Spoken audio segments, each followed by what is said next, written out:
Soy Merceditas Elordi, soy marplatense.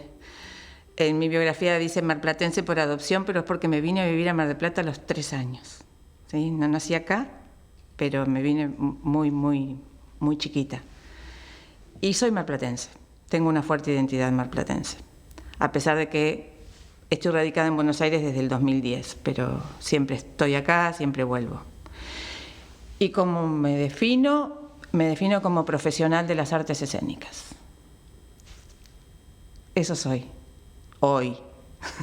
En mi vida pasada fui bióloga, hoy me defino como profesional de las artes escénicas. Empecé siendo actriz, después de unos cuantos años de actuación, incursioné en la dirección, después en la dramaturgia y después siempre apareció algo combinado, dramaturgia y dirección o dramaturgia y actuación. Y como me gusta producir mis propias obras, la producción también juega, ¿no? Lo que es producción ejecutiva. No siempre uno cuenta con un productor ejecutivo o con alguien que haga esa parte del trabajo. Por eso me defino como profesional de las artes escénicas y ahí está todo. Bienvenida, Merceditas, Gracias. Y gracias por acceder a este encuentro, a estas entrevistas que estamos intentando un poco abarcar las múltiples miradas acerca del teatro marplatense, tan rico, tan diverso.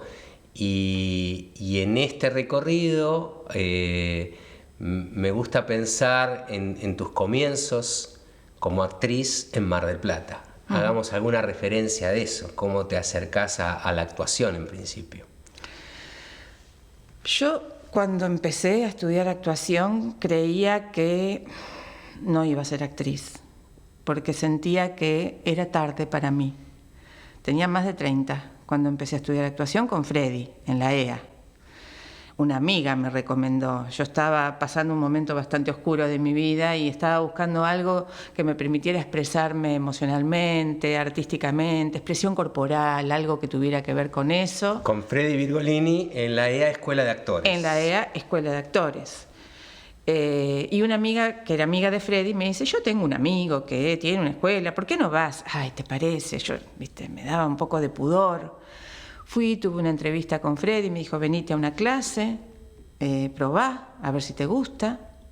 Me encantó, lo amé, a él y a todos mis compañeros, y no me fui más. Y ahí me quedé, hice los 3 años en su escuela de actores, aprendí muchísimo en esos 3 años, y después de a poquito empecé haciendo una obra, primero con algunos compañeros del taller.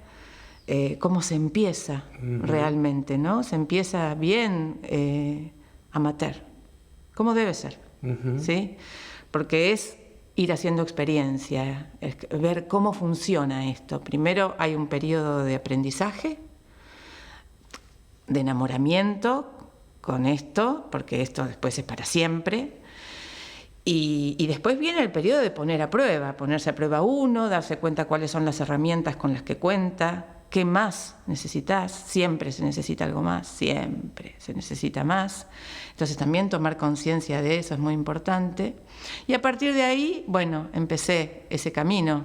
Primero una obra, después otra, después convocar a un director o a una directora que fuera del ámbito, del nido, ¿no? De los compañeros con los que uno empieza.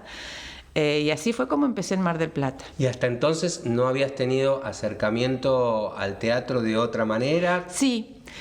¿Te acordás de Gerardo Lolaberri? Sí, claro. ¿Y los juglares? Lo hemos nombrado acá porque es una figura que es una referencia. Bueno, yo hice con él varias presentaciones de los juglares.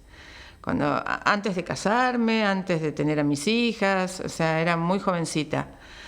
Y me encantó, pero ahí trabajábamos todo lo que fuera expresión corporal, claro. ¿No? Los juglares de Gerardo Lolaberri, estaba Jorge Amendaburu, me acuerdo. Un grupo de pantomima y expresión corporal. Y me acuerdo que tuve una experiencia con él que fue divina, que fue mi primera vez en un teatro, en un escenario, donde estaba un grupo que se llama Clave de Fort, un grupo vocal que cantaban Duerme Negrito, y yo hacía toda la expresión física, corporal, de ese duerme negrito, de esa mujer que iba por los campos trabajando, y fue en el Teatro Colón.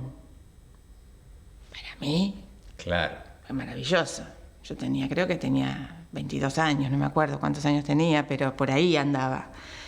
Y fue una experiencia divina. Y con lo cuidadoso que era Gerardo para sus puestas en escena. Hermoso. O sea, gustarme sí, me gustó siempre, pero tenía un poco la fantasía tal vez, o la educación, de que uno tiene que seguir una carrera formal.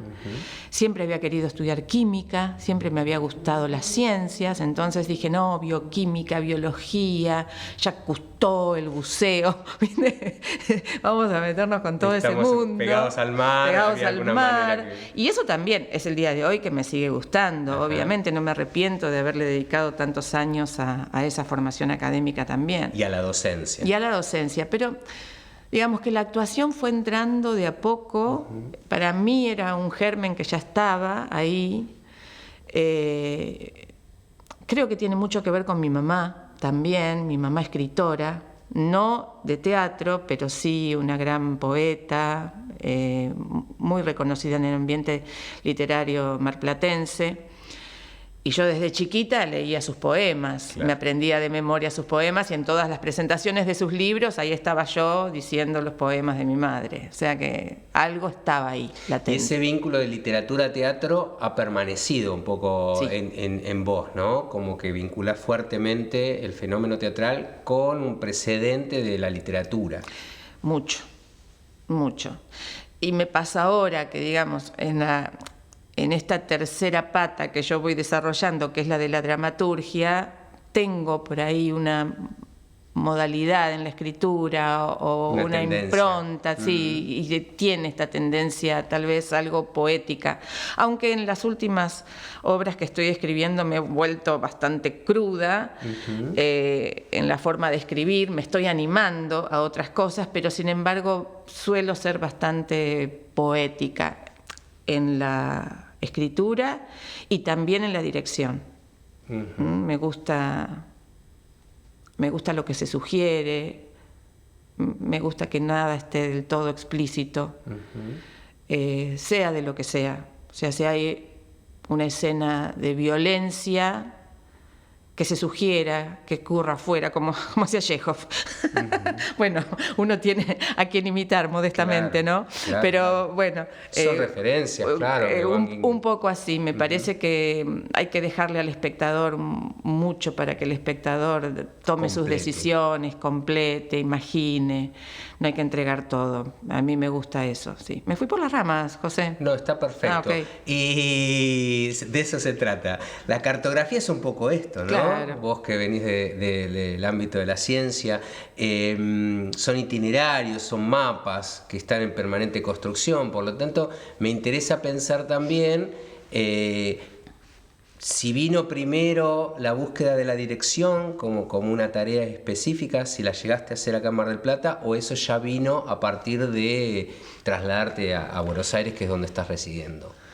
En Buenos Aires surgió. ¿Y la motivación para ir a Buenos Aires? Bueno, ahí hubo un conjunto de situaciones que se fueron dando a nivel familiar, sobre todo, y a nivel profesional también. Bueno, yo estaba de novia con Edgardo, que hoy es mi marido. Él vivía en Buenos Aires, yo en Mar del Plata, desde el año 2002, que empezamos a salir y mantuvimos 8 años de noviazgo a la distancia, donde él venía o yo iba, ¿no? Así alternábamos, casi siempre él venía los fines de semana. Y cuando nosotros empezamos a salir, mis hijas eran chicas. Mariana tenía 14 años y mis hijas crecieron. Una ya se había ido a vivir sola y Mariana, que era la más chica, ya estaba en condiciones de vivir sola. O sea que en realidad lo que hicimos fue el nido vacío, pero la inversa. La que se fue fui yo. Pero también porque se había dado una circunstancia laboral, eso en lo familiar, digamos, que me permitía ya la situación familiar dar el salto. En lo profesional, yo en ese momento hacía ya un año que había empezado a trabajar con Mariano Moro en la compañía Los del Verso. Y eso me dio una proyección. Había hecho un unipersonal dirigida por él, porque soy psicóloga, y tal vez me empujó un poquito eso, me dio un poquito de confianza, a lo mejor, para decir, bueno, doy este salto. Él estaba viviendo allá. Claro. Traía facilitaba un poco ese ingreso me facilitaba un poco. A la gran ciudad. Y dije, bueno, me interesaba ir a Buenos Aires, porque sentía que en Buenos Aires iba a poder aprender un montón. Y dije, bueno, el momento es este, y tomé la decisión, que no fue fácil, porque tenía trabajo acá, en colegios, en la facultad. No fue fácil porque los 2 primeros años yo iba y venía, tenía 2 días acá y el resto de los días en Buenos Aires. Después me enfermé, no pude con eso, ¿no? Era un ritmo que me resultaba imposible de llevar. Y bueno, y tomé la decisión de renunciar. Me llevó 2 años renunciar definitivamente a todo lo que era, que fue una decisión muy difícil, porque renunciaba a mi jubilación, que no es un tema menor. Hoy todavía lo estoy padeciendo. La seguridad.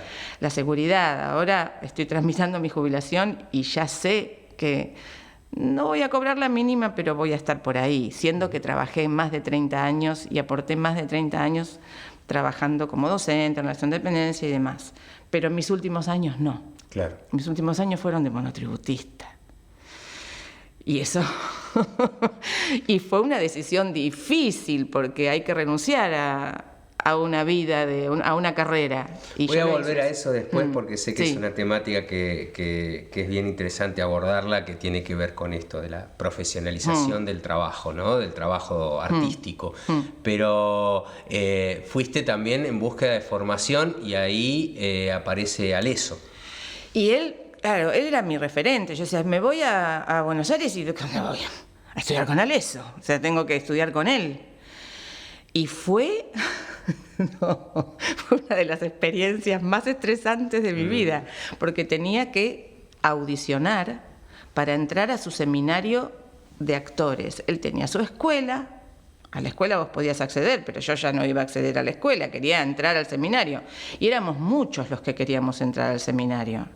Y generalmente él tenía en su seminario a sus egresados. Entonces, para los de afuera había poquitos lugares. Así que audicioné, me tomaron ahí unos 10 minutos, hice de un monólogo de Griselda Gambaro. Después me enteré que a él Griselda Gambaro no le gustaba. Una mala elección. Una mala elección. Y pude entrar. Cuando me enteré que había entrado, no sé, fue como cuando entré a la escuela secundaria que había dado examen de ingreso y que me encontré en la lista. Fue así. Claro. Fue esa misma sensación. Decir, bueno, toqué el cielo con las manos, entré a el Actor Studio. Y ahí encontré, primero, estar con Aleso fue fantástico. Fui una atrevida con él, porque me permití todo. Me di todos los permisos, desde poesías, monólogos,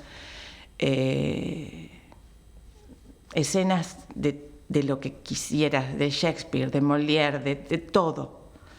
No quería quedar bien con él, quería llevarle propuestas. Entonces yo le decía, ¿puedo hacer esto? Haga lo que quiera, me decía. Y realmente yo hacía lo que quería. A veces me iba mal, ¿eh? Claro. No es que me la bancaba. No era complaciente en nada. No, me la bancaba.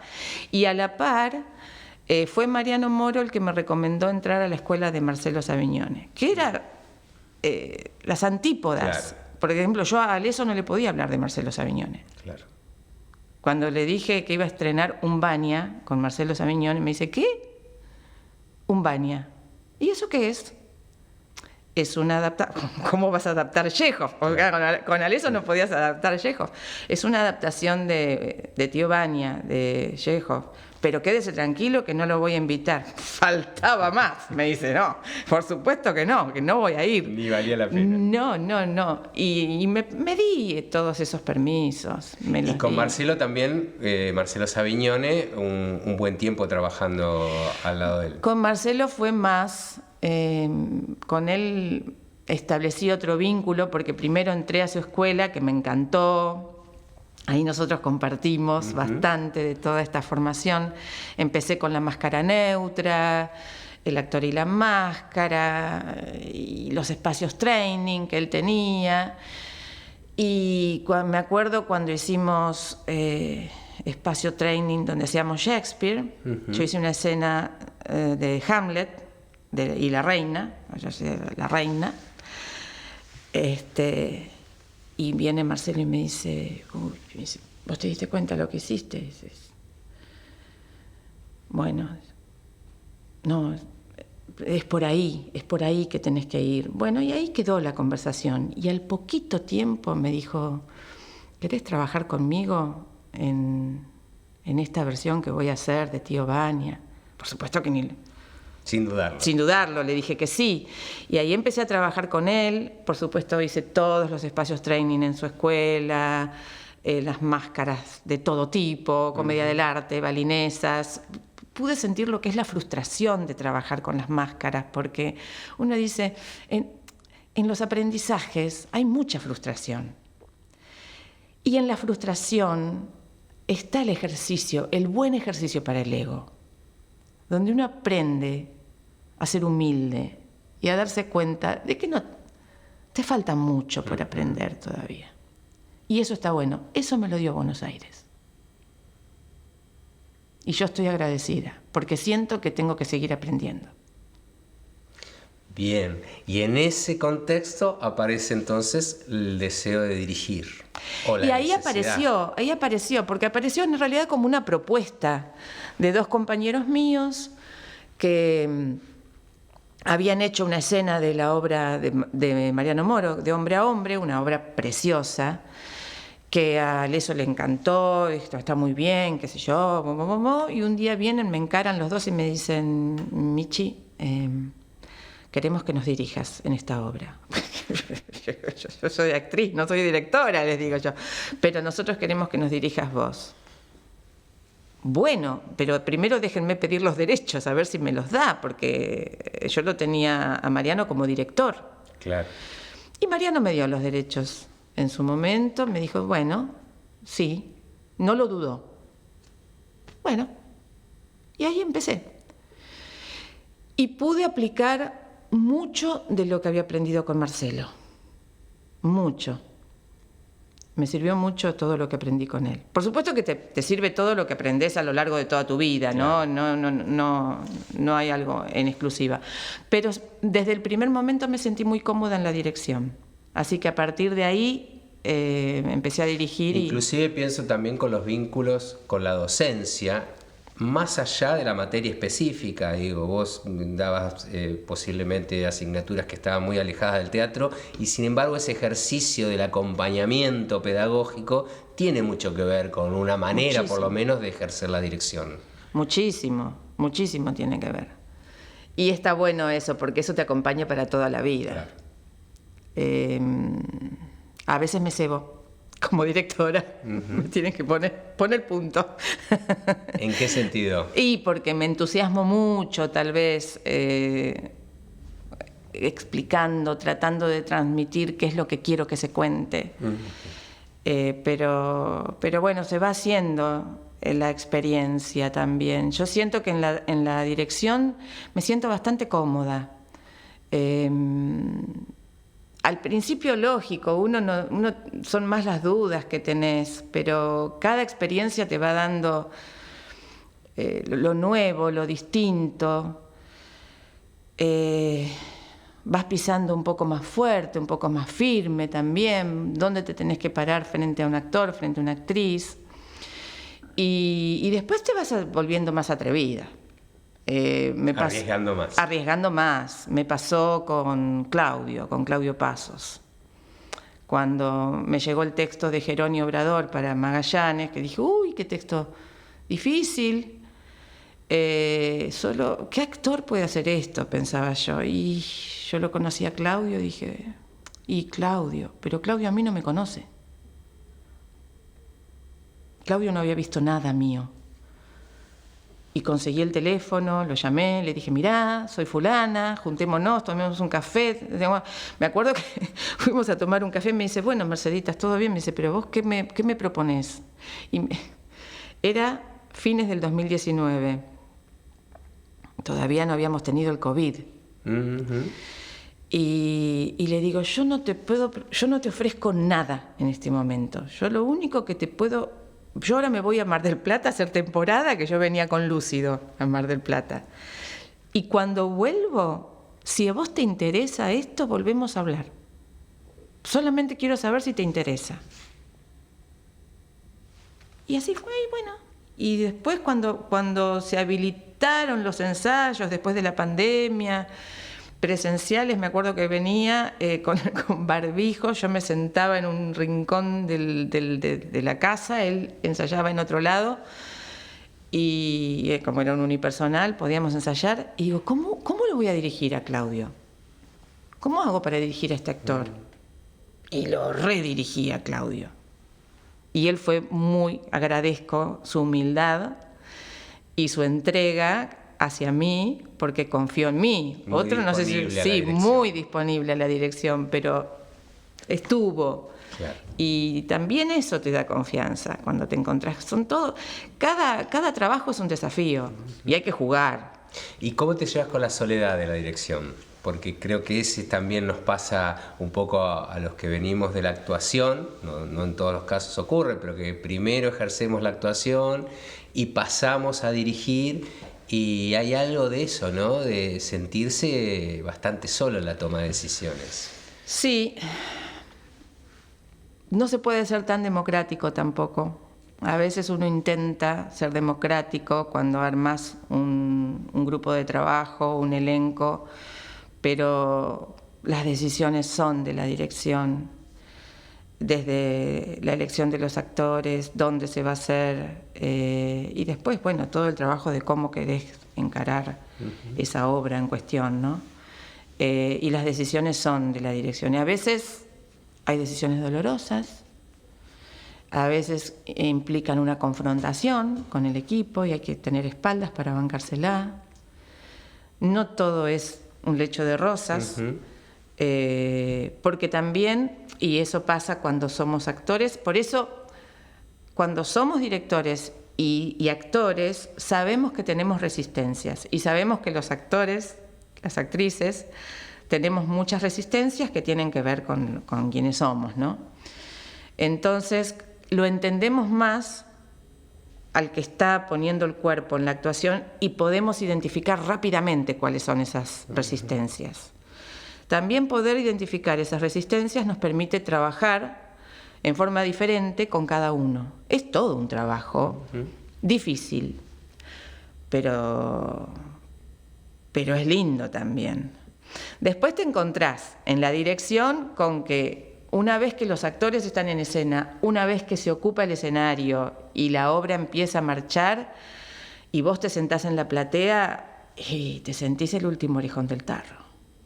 Ahí es donde se siente la soledad. Ya no hay nada que hacer. Ya no hay nada que hacer, más que un pequeño ajuste, una cosita, pero ya está.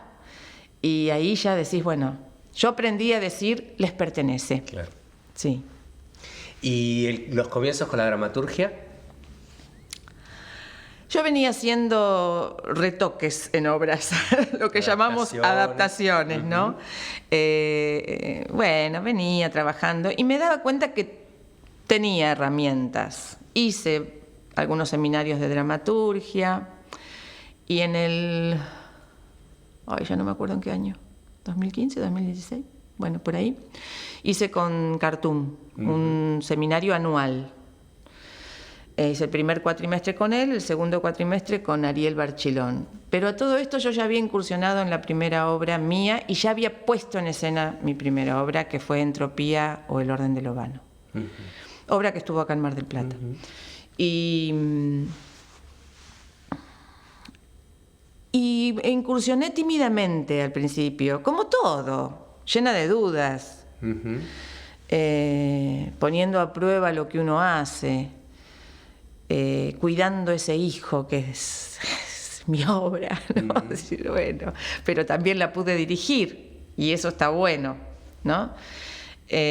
Así que bueno, los primeros pasos en la dramaturgia fueron como los primeros pasos en todo, fue aprender a caminar. Por supuesto que me sirvió muchísimo todo ese año que hice con Cartoon y con Ariel Barchilón, donde escribí La música del viento.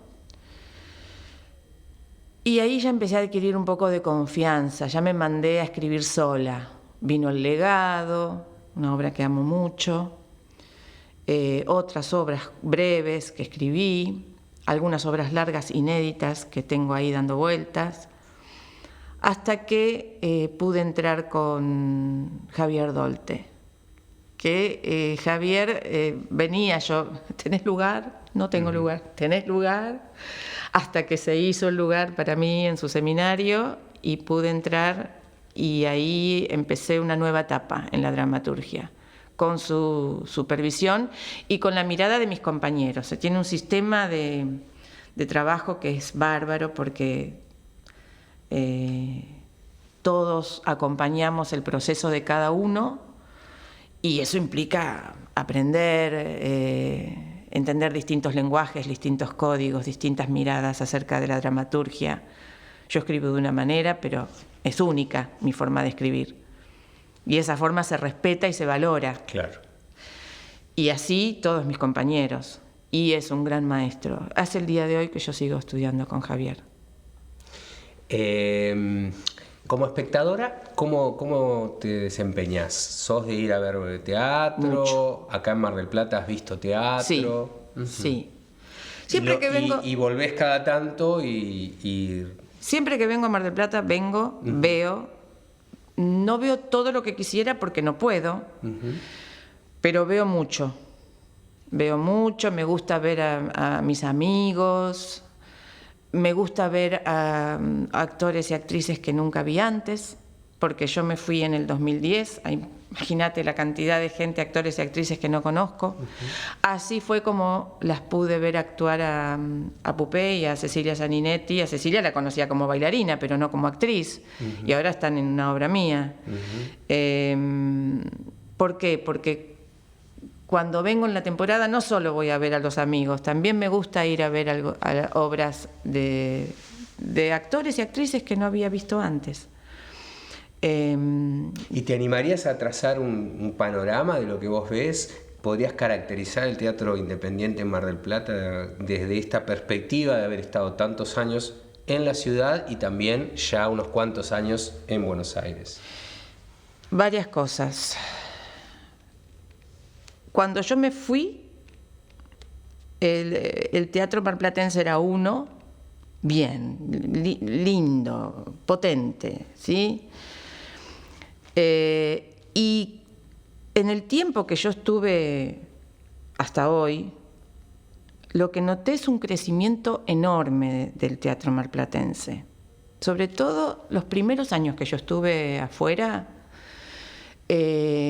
hubo una explosión de las salas de teatro independiente. Bueno, ¿cuántos años tiene Cuatro Elementos? 10 años. Bueno, nació cuando yo ya estaba en Buenos Aires.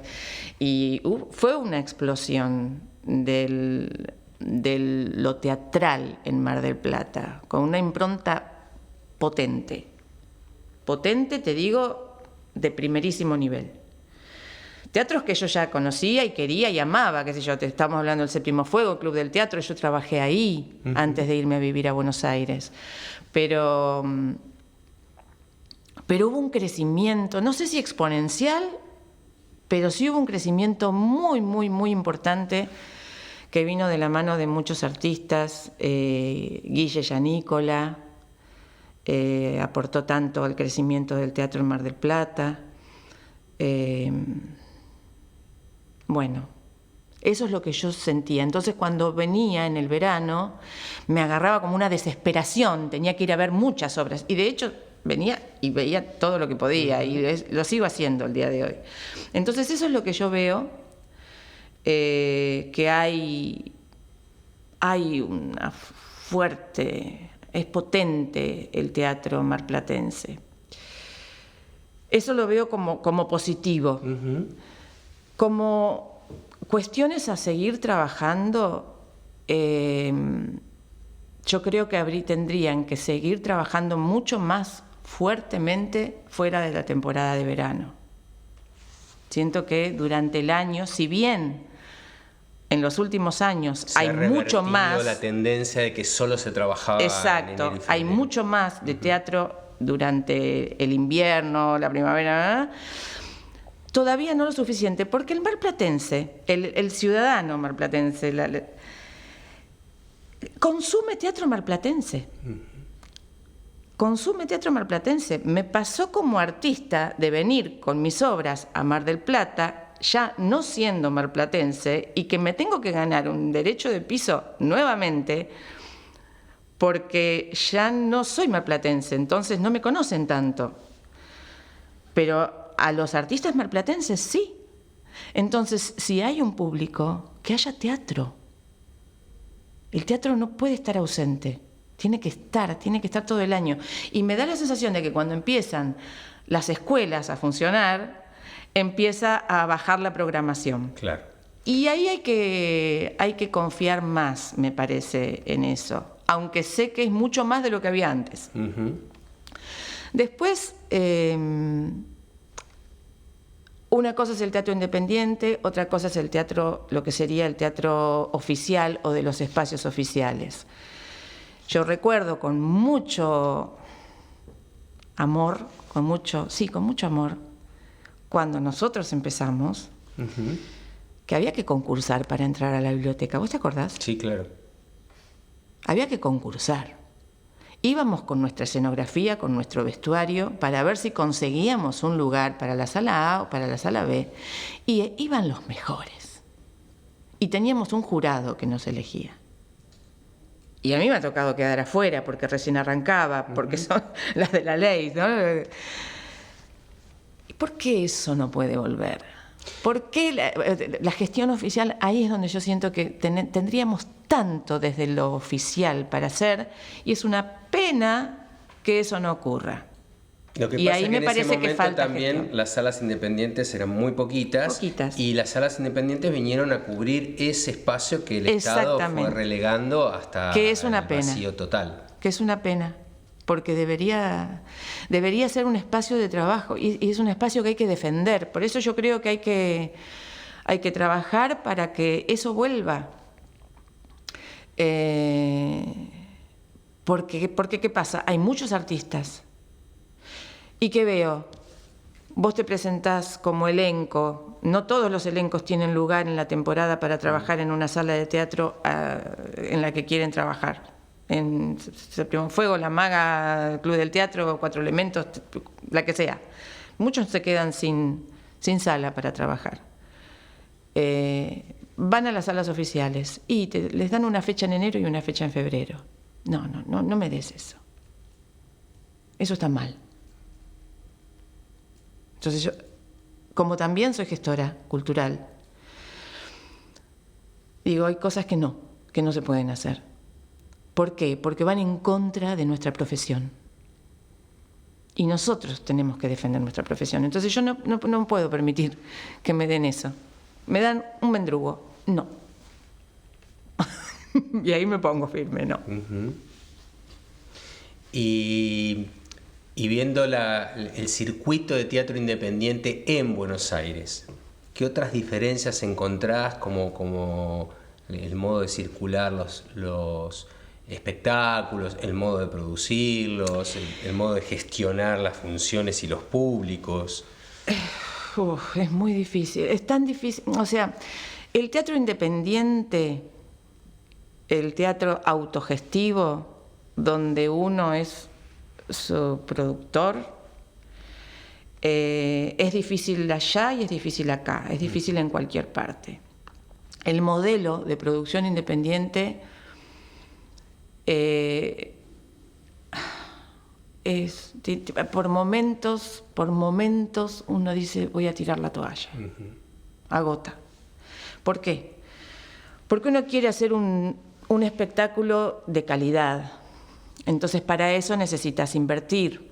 Recurrís a los subsidios. En Buenos Aires está Proteatro, a veces está el Instituto Nacional del Teatro, poco, no cubre a todos, tampoco Proteatro cubre a todos, tampoco el Fondo Nacional de las Artes, no alcanza para todos. Entonces hay mucho de autogestión, hay mucho de trabajo donde hay que invertir en vestuario, en escenografía, en utilería, en diseño gráfico, en fotografía, en video, en Buenos Aires, en prensa.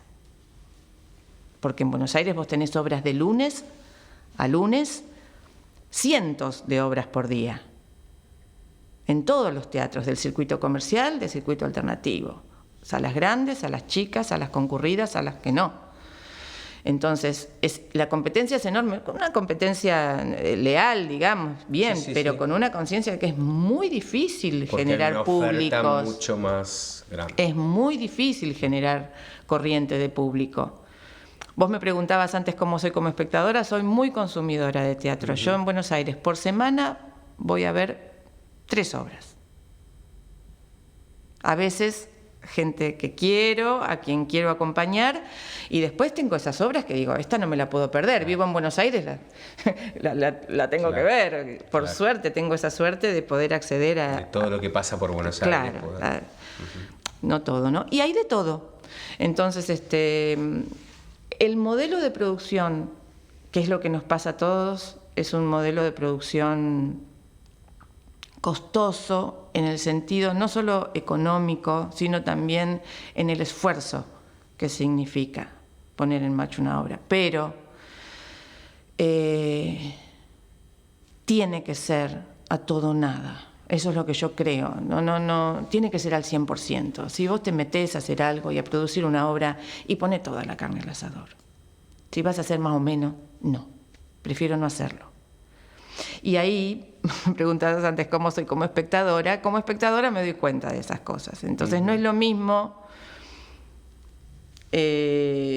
una obra en donde veo que lo dan todo, a donde veo y trajimos una mesita de acá, un cosito de allá, encontré el batón de la tía y se lo puse y más o menos hacemos... Se nota eso y no me gusta. Ahora, me entrego a la magia del teatro como espectadora. Me río, lloro, disfruto como loca. Pero también cuando se ven los hilos, se ven los hilos. Eso nos pasa a todos. También es un ojo que vamos entrenando. Comenzabas esta charla definiéndote como profesional de las artes escénicas y pensaba en esto que te preocupa, ¿no? La profesionalización de nuestra tarea. Sí, es difícil asumirse como profesional cuando desde el punto de vista económico vos no podés vivir de tu profesión. Me llevó mucho tiempo aceptarlo, porque ni como actriz de teatro independiente, ni como directora, ni como autora, y aún sumando los tres roles, puedo vivir de esto. Puedo ganar alguna cosita, pero no puedo vivir. Entonces, ¿cómo se puede ser profesional sin tener esa parte de la profesión? Que es, no sé si el reaseguro, porque sabemos que nuestra profesión es volátil y sabemos que hoy tenemos, capaz que en 3 años estamos vendiendo estampitas, o sea, sabemos cómo es nuestra profesión. Aleso lo decía, ¿usted está dispuesto a pasar hambre?, decía Aleso. Y tiene que estar dispuesto a pasar hambre, porque así es nuestra profesión. Bueno, más allá de esos vaivenes, hay algo que también dignifica el trabajo, que es el tener una, aunque sea pequeña, remuneración por ese trabajo, que es el trabajo artístico, sea como actor, como actriz, como director, como dramaturgo. Eso lo tenemos que cuidar y tenemos que pelear por eso. ¿Qué es lo que está pasando? Con esta modalidad de producción independiente, que es lo que pasa en Buenos Aires, por ejemplo, donde el hilo se corta por lo más débil, y lo más débil que es el artista. Te programan una vez por semana. ¿Por qué? Porque hay muchísimas obras, hay muchísimos elencos, hay muchísima gente que hace teatro, entonces te programan una vez por semana y capaz que en el sábado y el domingo hay 5 obras en una misma sala. Es un montón. Entonces vos tenés una función por semana con una entrada económica. ¿Y qué te queda? Repartís, pagás esto, te das cuenta que cuando llega el momento de repartir al elenco es muy poco lo que tenés para repartir. Entonces, esta modalidad de producción del teatro independiente es deficitaria en ese sentido. Por eso creo que está bien, no podemos, la situación económica no nos permite cobrar una entrada de 6.000 pesos, que es lo que tendríamos que cobrar para poder ganar algo. Está bien, lo entendemos, pero también tenemos que darnos y nosotros empezar a valorar nuestro trabajo y empezar a decirle a la persona que nos pide un 2x1, decirle, es mi trabajo. Y vos vas a venir a ver una obra, te vas a sentar en una butaca, vas a ver un espectáculo que llevó mucho tiempo de trabajo, mucha inversión. Hubo mucha gente trabajando y mucha gente que cobró por esto, porque el diseñador cobró, el fotógrafo cobró, todos cobraron. ¿Por qué yo no puedo cobrar? ¿Está mal hablar de lo económico?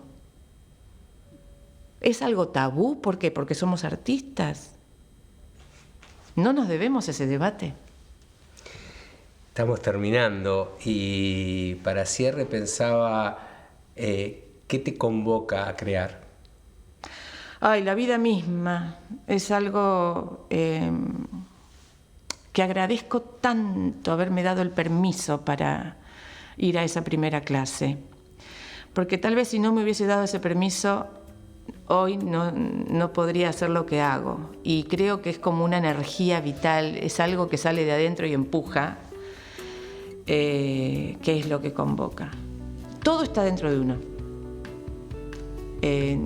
No sé cómo definirlo. Para mí, yo lo defino como eso, como una energía vital. Es algo que emana del interior y que pulsa por salir. Gracias, Michi. Ay, gracias a vos. Y así termina este episodio. Te invitamos a seguir recorriendo nuestro territorio teatral. Nuestro contacto, cartografiasteatrales@gmail.com.